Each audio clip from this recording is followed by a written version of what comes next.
ડભોઈના કડોદરામાં રસ્તાની ઘોર બેદરકારી સામે આવી છે ત્યારે 100 વીંગામાં પાણી ભરાતા ડાંગરનો પાક નષ્ટ થતાં ખેડૂતોને લાખો રૂપિયાનું નુકસાન થયું છે।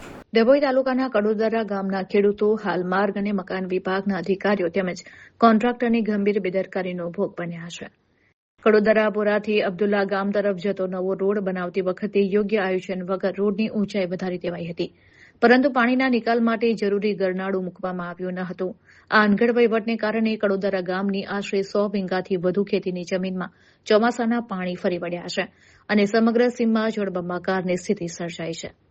પાણીના યોગ્ય નિકાલના અભાવે ખેતરોમાં જળભરાવ થતાં ખેડૂતોએ વાવેલો ડાંગરનો પાક સંપૂર્ણપણે પાણીમાં ગરકાવ થઈને નષ્ટ થઈ ગયો છે।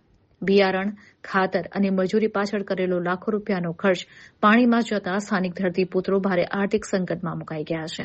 તંત્ર અને કોન્ટ્રાક્ટરની આ ઘોર નિષ્કાળજી સામે ગામના ખેડૂતોમાં ભારે આક્રોશ વ્યાપી ગયો છે। લાચાર બનેલા ખેડૂતો હવે એક જ માંગ કરી રહ્યા છે કે રસ્તાનું લેવલ સરખું કરીને તાત્કાલિક ગરનાળું બનાવવામાં આવે, જેથી પાણીનો નિકાલ થાય તેમજ થયેલા પાકના નુકસાનનું તંત્ર દ્વારા યોગ્ય વળતર ચૂકવવામાં આવે।